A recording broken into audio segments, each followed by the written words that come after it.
Dagitoy tintayo sorwen kadagiti sorsoro iti sapasap anasayaat.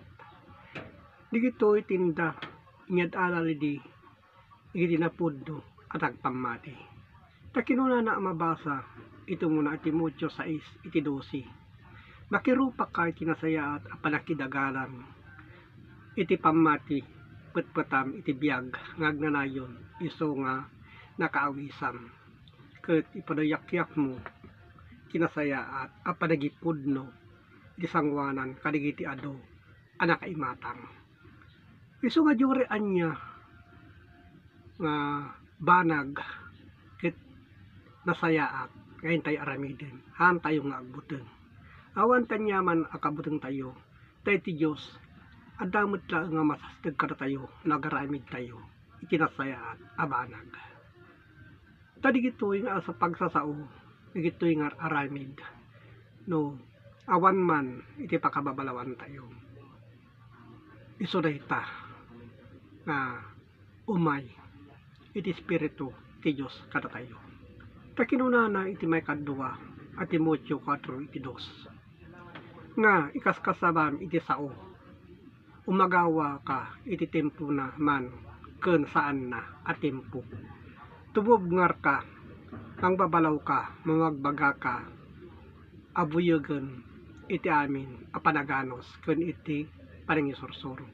Isugan tayo isuro digitoy akay papanan na kalkalin tayo digiti agkakauneg akay papanan na gapo iti na espirituan a palawag madawaten tayo iti Dios Ama a manakabalin ti sa amin digitoy akay papanan na.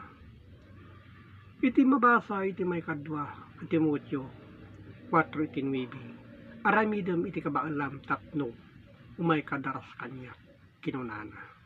So kadigitoy kabsat antay lang nga bareng-barengen digitoy abanbanag no diket sipupudno tayo nga agaramid iti may panggep iti pagayatan iti Dios.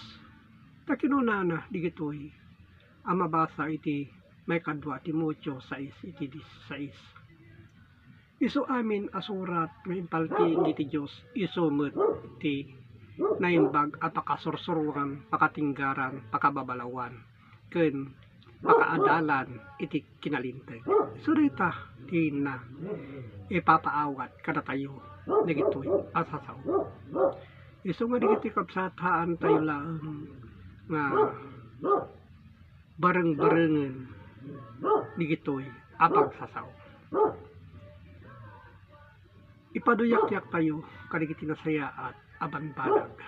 Takinunana a mabasa iti may kadwa Timoteo 3 iti 17 tapno iti tao iti Dios nan anay kuma ket masursuruan anaimbag iti so amin nga aramid a nasayaat isu dayta. So agpakasayaat tayo aramiden tayo iti rumbeng nga nasayaat nga pagayatan iti Dios. So kadigito iti nakipapaabot gapu ti Facebook online Bible study ket ingka i-share kadagitoy akay papalan na. So dayta ti napapateg ngayon na ibagbaga. So dayta iti panakarupa tayo digitoy a pagsasao ket intayo aramiden.